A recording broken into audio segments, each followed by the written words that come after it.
I'm going to give you a quick review of the terms you are going to need to complete this lesson today.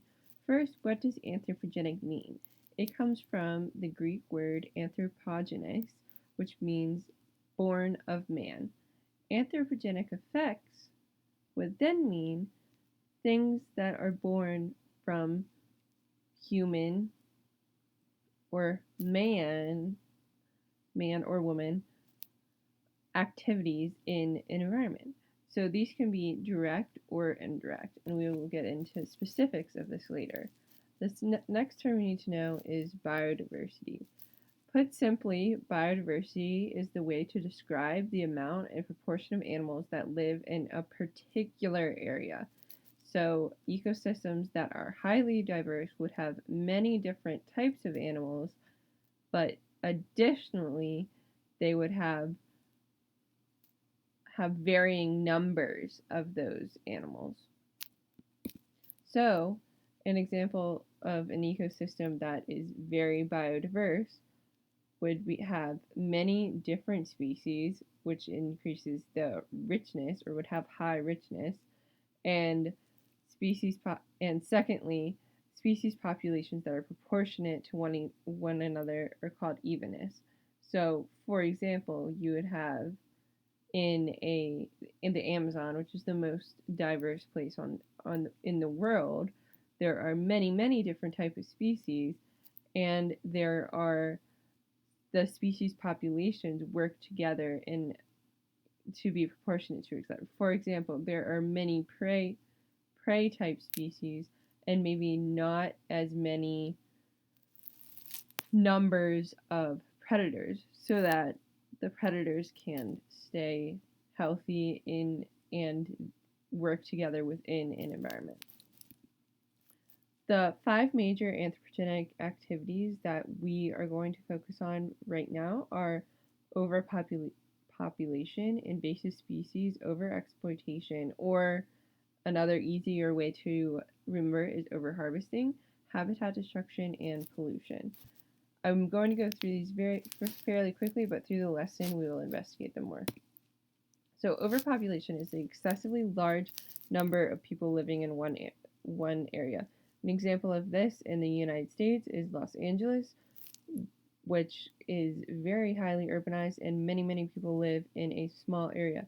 And internationally, we have India, which is the city of Delhi, which is the most populated city within India, and that many people living in one area causes a multitude of problems on the surrounding natural environment.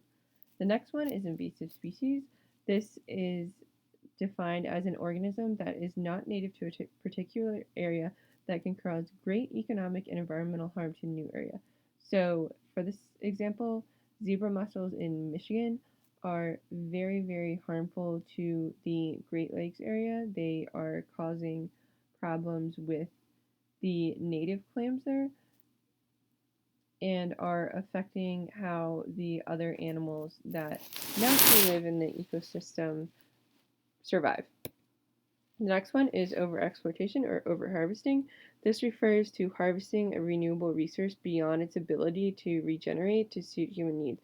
So an example of this is the overharvesting of Menhaden fisheries, which is a type of bait fish, and these fish are being overharvested in the oceans, which are causing problems up the food chain for other bigger fish such as bass and other fish that eat these small bait fish. Habitat destruction is a process by which natural habitat becomes incapable of supporting its native species. So we can think of many examples of this, I'm sure, in our daily lives, but the one that comes to mind for me is the deforestation of the Amazon. Many of these trees are being cut down, and they are very important to the biodiversity of the area, and many native species cannot survive without the forest and trees. Pollution is also something that I'm sure many of you are familiar with. It is the presence in or introduction into the environment of a substance or thing that is harmful or poisonous that has harmful or poisonous effects. So the one that comes to mind for me is the air pollution caused by vehicles. This is can be dangerous in certain areas. We think of like Hong Kong or other highly populated cities. They often have air pollution warnings because it's dangerous to go outside. And finally, the last one, which deserves a big exclamation mark, is climate change. So, climate change is always must be a consideration when we're talking about and analyzing the human effects on the environment.